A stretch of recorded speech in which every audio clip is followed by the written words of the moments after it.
Assalomu alaykum biyandagoni giromi. Ba нашр навбати барномаи футболи Осиё шурӯъ мекунем. Дастаи Истиқлоли Душанбе барои иштирок дар бозиҳои Лиги Чемпионҳои Осиё ба Арабистони Саудӣ сафар кард. Тавре хабар дода будем бозиҳои Лиги Чемпионҳо ба таври мутамарказ дар як кишвар гузаронида мешаванд ва бозиҳои гурӯҳи А ки дар он дастаҳои Истиқлоли Душанбе, Ал-Ҳилоли Арабистони Саудӣ, Шабоб Ал-Аҳли Амороти Муттаҳидаи Араб ва АГМК-и Ӯзбекистон ба ҳам омаданд. روز 15 اپریل با بازی بین دسته‌های استقلال و شباب الاهلی شروع می‌گردد. حالا با رهبر دفتر مطبوعات دسته استقلال دوشنبه رستم حکیموف که در شهر الریاض حضور دارند در تماس می‌شویم. سلام رستم و شما رو می‌شنوید؟ السلام علیکم. بله ما شما رو خیلی خوب می‌شنویم. دسته استقلال صبح سحر 11 اپریل وارد شهر ریاض شدند. در فرودگاه بین المللی شهر ریاض ما رو نمایندگان فدراسیون فوتبالی عربستان سعودی و نمایندگان سفارت تاجیکستان در عربستان سعودی خیلی خوب پذیرایی کردند. خود همه روز دسته تمرین خود را گذراند و دیروز ما تمرین دوم خود را در میدان خانگی باشگاه ریاض گذرانیدیم. تمرین ها خیلی خوب جریان دارند، آمادگی ها خیلی خوب هستند. در حقیقت یگان تغییرات نیست، همه اون 21 نفر بازیگرانی که با دسته همراه هستند با مشق فرا گرفته شدند. درباره دیگر دسته ها چی گفتن؟ یعنی دیگر دسته ها همه وارد ریاض شدند. از همه دسته که آخران با ریاض آمد دیشب دسته AGMK ازبکستان بود. دسته از شباب الاهلی هم پیشتر از ما وارد عربستان سعودی شد. همه دسته ها تیاری خیلی خوب دارند و فکر میکنم همه دسته ها همه مخلصان با صبرانه آغاز این مسابقات را انتظارند. خب ما با دسته شما برار میخواهیم و امید داریم که در بازی ها شما حتما به پیروزی نائل میشوید. دوستان گرامی، مصاحبه الکسی لارین و همچنین احتم نظروف نیز از آغاز بازی ها به دست ما رسید و آن را نیز پیشکش شما میگردونیم. Мы всегда ставим перед собой максимальные цели. Будем стараться быть крепким и сложным соперником для всех. Мы приехали сюда только за положительным результатом. Уверен, что сумеем выступить достойно на этом турнире. Задача на предстоящий турнир понятна – выступить достойно и пройти дальше по турнирной сетке. Задача очень сложная, но выполнимая.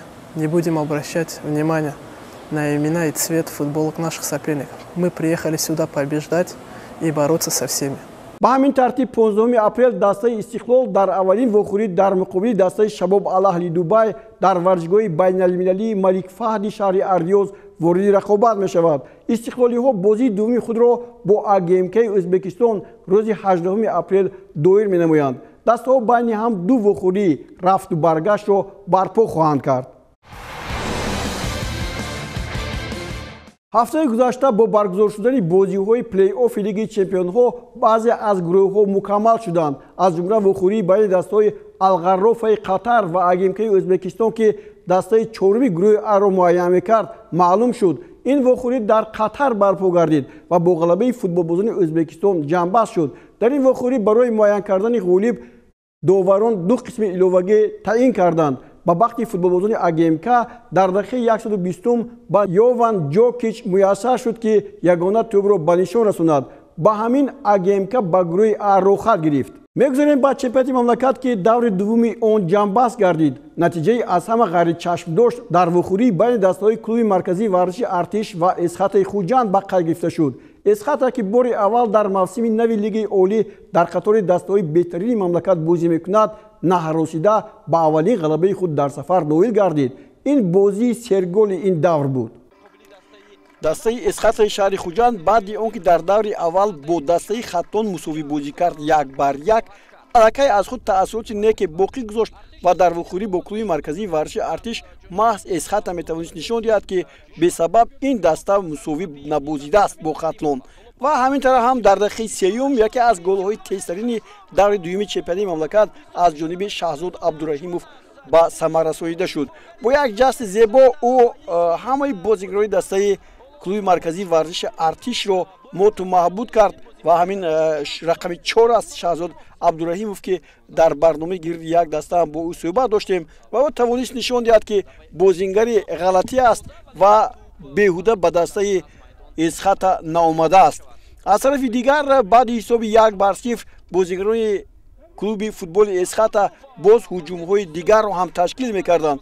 آنها مهارتشان در اجرای استانداردها خیلی نمایان بود و خوب هم بازی می‌کردند. کلوب مرکزی ورزش ارتش چی دسته‌ای که پیش از همه حیاتی خود رو مکمل کرد محض کلوب مرکزی ورزش ارتش بود. اما حالا که می‌بینیم اکوبر توراєв در دقیقه 25 گل دوم رو به دروازه دسته کلوب مرکزی ورزش ارتش میزند. این از اون شهادت میدهد که شاید این بازیگرانی که باید دسته کلوب مرکزی ورزش اومدن ببینید اینجا چگونه دروازه‌بان بهروز خیریف نمیتواند پیش راه این ضربه رو بگیرد. بسیار هم عالی و اکوبر توراєв اول ضربه میزند و بعد این توی برگشته رو بار دیگر مفید وارد دروازه میکند. بسیار زیبا هم بود. از این خاطر ما اون رو خیلی زیادتر نشون دادیم که شما ببینید که چگونه است این هجوم. فوتبالبازان دسته کلوب مرکزی ورزش ارتش هم یک حالت خوبه به وجود آوردن. این طرف از کنار راست شروانی مبادشویف بازی خوب انجام داد ولی ضربه رو دروازه‌بان دلشاد دادابویف که در بازی اول مومین گدایباєв ایستاده بود این نوبت دلشاد دادابویف خوب بازی کرد و نگذاشت که خط دروازه‌اش رو فوتبالبازان کلوب مرکزی ورزش ارتش رخنه کنند. فتح‌اللهیف هم برای کمک به کلوب مرکزی ورزش ارتش آمده است ولی الحال این پرتاب‌هایی که انجام می‌دهد از جانب دیگر بازیگران مفید خوب استفاده برده نمی‌شود. فتح‌اللهیف رو ما خوب می‌دونیم. گمان بود که با اومدن فتح‌الله باز قدرت و بازی کلوب مرکزی ورزش ارتش دوچند می‌گردد. اما ارتشی ها یا خود سربازان تا به هنوز با گل موفق نشدند. غیر از آن که در این وخوری بار دیگر اکوبر توراєв یک توپ دیگر رو هم به ثمر رسانید. بسیار خوب بازی کرد. این توپ دیگری که باید وارد دروازه میشد ولی فوتبالبازان دسته اسخط نتوانستند این توپ رو درست با وارد دروازه کنند. بهروز خیریف الکی از دروازه بیرون برآمده بود. دروازه خالی هم بود گویم خطا نمیکنیم ولی اینجا هجوم کننده دسته اسخط انیق توپ رو به ثمر نرسید و یک ضربه پنالتی هم فوتبالبازان دسته اسخط کار کردند. توپ رو این نوبت بهروز خیریف خیلی خوب برگردانید بعد ضربه اکوبر توراєv ولی بعداً خودی اکوبر بار دیگر توانست که به این توپ از پیش رسد و آرام این نوبت به دروازه خالی زند. حساب 3-0 برای کلوب مرکزی ورزش ارتش. این یک آب سرد بود در هوای سرد زمستان ولی فوتبالبازان این دسته هم اینجا یک پنالتی در آخری بازی کار کردند و توانستند یک توپ رو به ثمر رسانند. این حالت حالا با مورد توجه شما قرار خواهد گرفت و فوتبالبازان دسته کلوب مرکزی ورزش ارتش با ضربه شروانی مبادشویف در دقیقه 3 وقتی ایلوه شده حساب رو 1-3 کردند. بعد این غلبه همین حالتی که قاعده ویران کرده شد و در نتیجه خود شروانی این توپ رو به ثمر رسانید. نشان داد که اسخط میتواند در برابر دسته هایی که در صدر جدول مسابقات قرار دارند موقع ارزنده رو اشغال کند.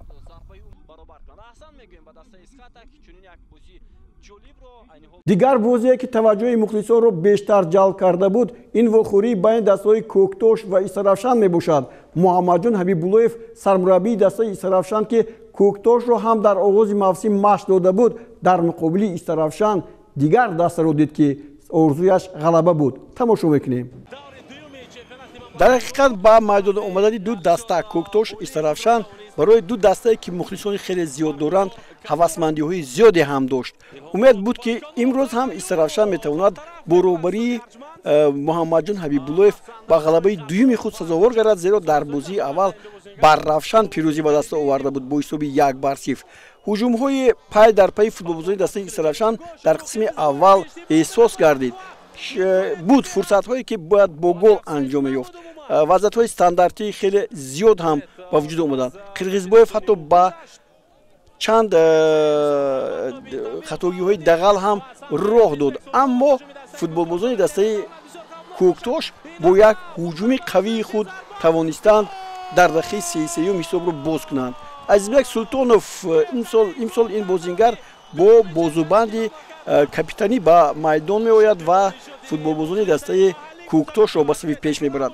Хуб, мо аллакай дар бораи дастаи Коктош ҳам барномаи гирди як дастаро кардем ва ин ҷо ҳам футболбозон тақрибан 90% дигар шуданд. Муҳаммадҷон Ҳабибуллоев бозингарони дигаре овард ба ин даста. Пас аз он ки аз ин даста рафт, боз ин бозингарон рӯи дастаи Сарафшанро пеш гирифтанд ва ҳоло мо ин ҷо самарашро мебинем ки чӣ гуна футболбозони дастае ки дар як даста Коктош машқ карданду баъд ба ҷои дигар рафтан чӣ ҳунаре нишон медиҳанд. Дар ҳақиқат ин бозӣ бисёр ҳам шиддатнок буд.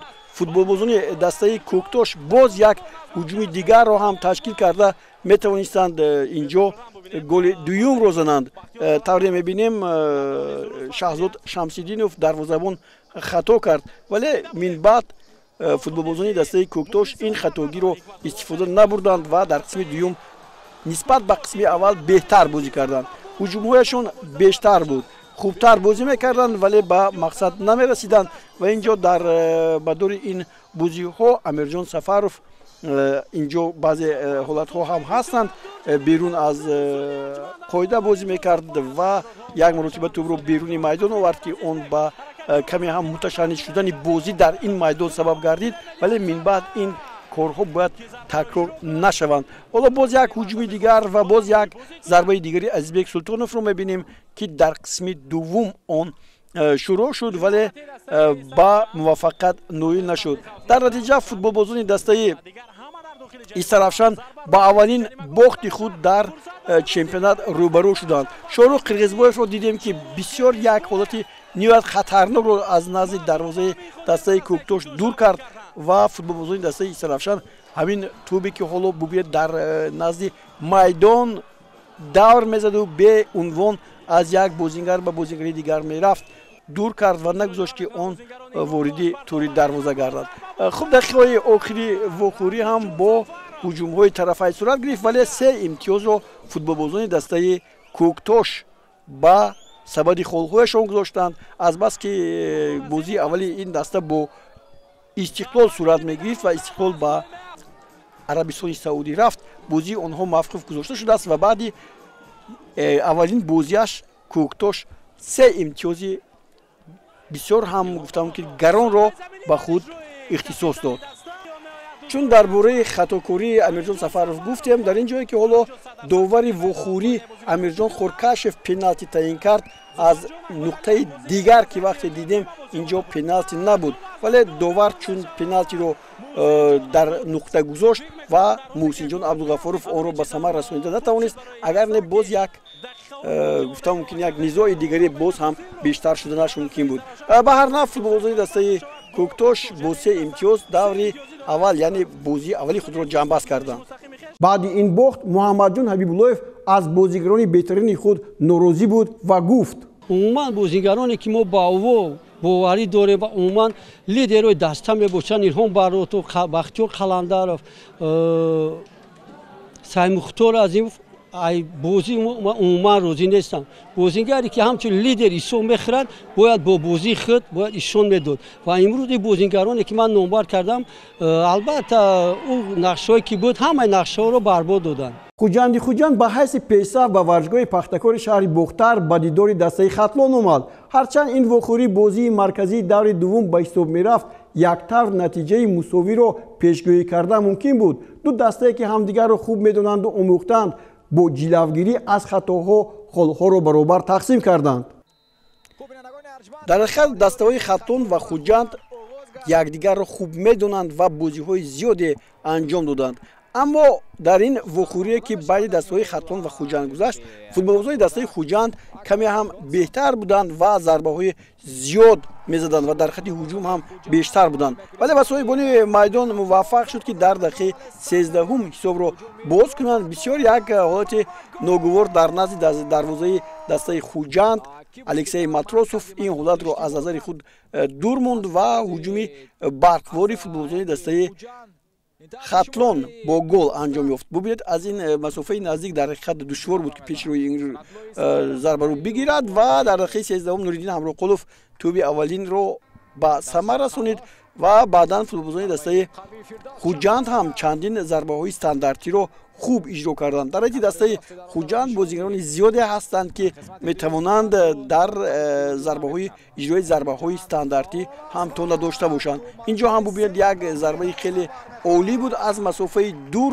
тӯб ба тири дарвоза бархӯрд, вале Куаи Готсон баъдан ин ҳисобро ин тӯбро баргардонид. Вале Артем Сердюк ин голи навбатии легионери нави дастаи Хуҷанд дар дақиқаи 77-ум роҳи дарвозаро пайдо кард ва ҳисоб баробар шуд.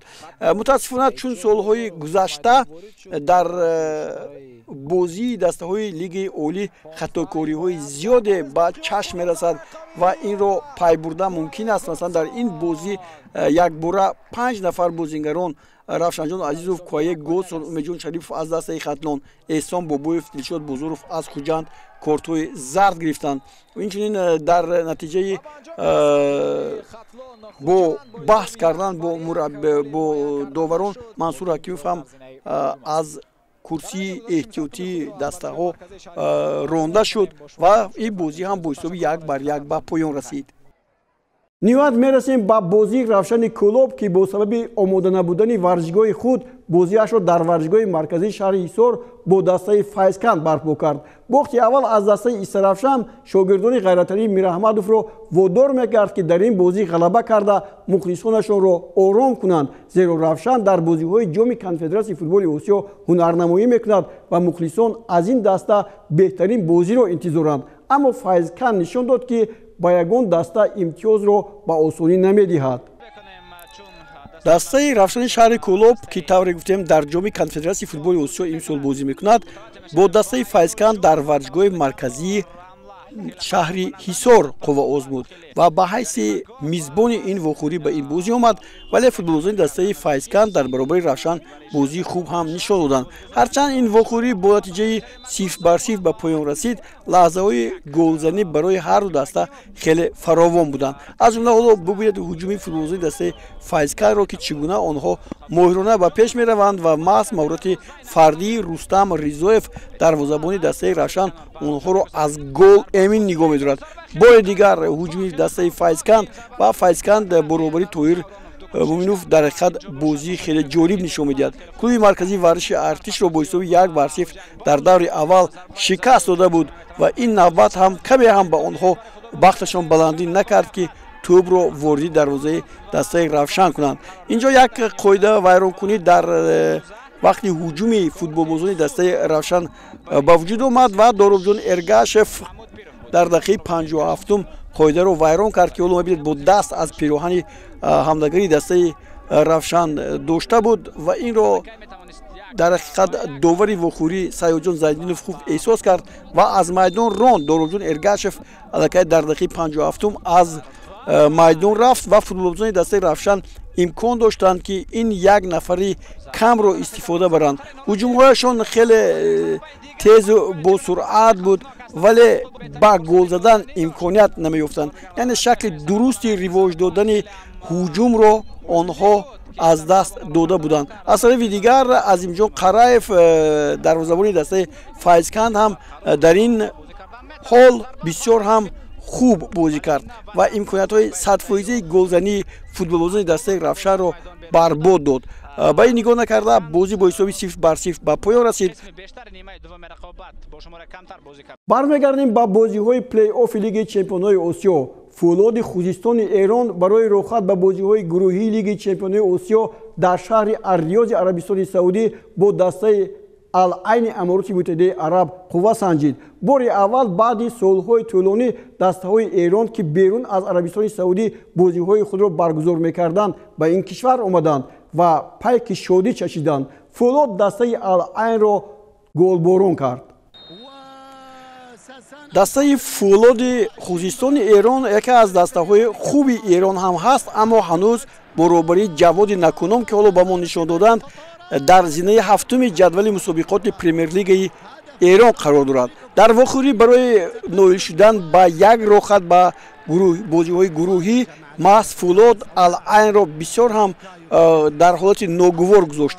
ҳоло Солиҳ Ҳардониро мебинем дар дақиқаи 41 ҳисобро 1-0 ба нафи Фулод кард. Аҳмадзода хеле як партофти хуб анҷом дод ва қисми аввали вохӯрӣ бо ҳисоби 1-0 ба поён расид. Дар нимаи дуюм ҳам шогирдони ҷаводнакуном боз фишорро ба сӯи дарвозаи Ал-Айн. Ал-Айн ҳам дар зинаи шашуми ҷадвали мусобиқоти Аморот ҳаст, вале каме ҳам бошад беҳтар бозӣ мекунаду таҷрибаи хуби бозиҳои Лиги Чемпиониро ҳам дорад. Вале Фулод дар имрӯз боз Лусиано Чимба аз партофти Патоси голи дигарро зад. голи хубе ҳам буд, 2-0 ва ин бозингаре аз Бразилия аст ки 29 сола аст дар ҳайати дастаи Фулод бисёр ҳам саҳми босазо мегузорад. боз як ҳуҷуми дигари футболбозони дастаи Фулод дар дақиқаи 56 бо голи навбатии Айянда Патоси, агар ӯ дар голи пешина кӯмак расонида бошад, пас ин бозингари африқоӣ голи худро ҳам ба нишон расонид ва ҳисобро 3-0 кард. бори дигар Чимба аст ва бори дигар як зарбаи хуби ӯ аст ки дарвозабон моҳирона Халид Исо ин тӯбро бармегардонад ва дар натиҷа боз як ҳуҷуми дигари фулодчиён бо зарбаи Чимба бо гол анҷом ёбад. 4-0 ва Ал-Айн акун будубоши худро барои мусобиқаи ҷоми Лиги Чемпионҳо дар гурӯҳи Д идома медиҳад.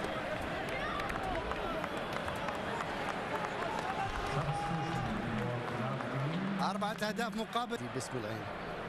هاردلك للأمة العيناوية فقط للأمة العيناوية. أيها الأحبة الكرام أيها المتابعون غادر در این برابر باز یک دسته امارات متحده عرب الوحد ابودابی برای روخت به بازی‌های گروهی لیگ چمپیون‌ها در میدانش کلوب فوتبال الزاوره عراق را مغلوب کرد. در این وخوری اولین شده دسته مهمان الزاوره حساب را باز کرد، اما صاحبان میدان با تمام کوشش این برتری رو برهم دادند و با نتیجه 2-1 ظفر یافتند. لحظه های این بازی رو تماشا میکنیم.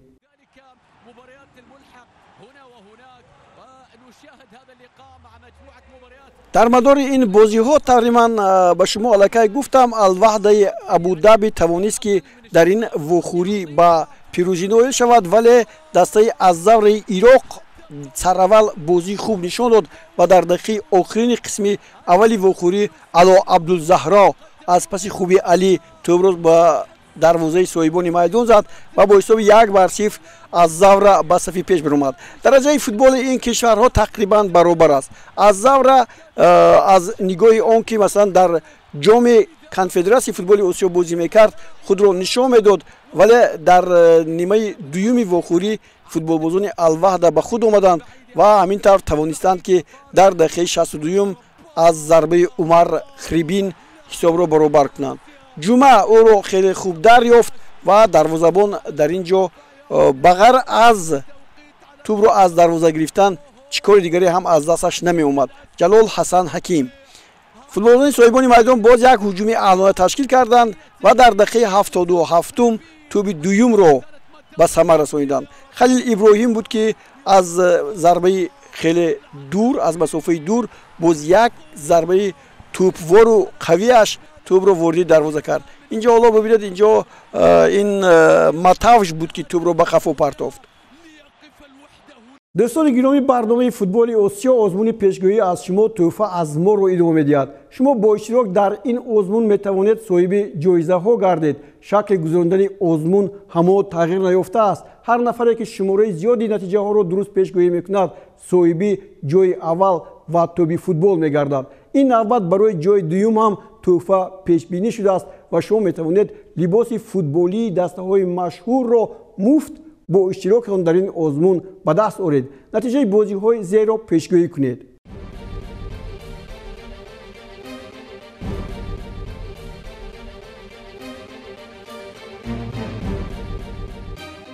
در همین جا برنامه نوبتی فوتبال آسیا رو به انجام می‌رسونیم. مقصد ما ترغیب فوتبال تاجیکستان، آسیا و کشورهای این منطقه است.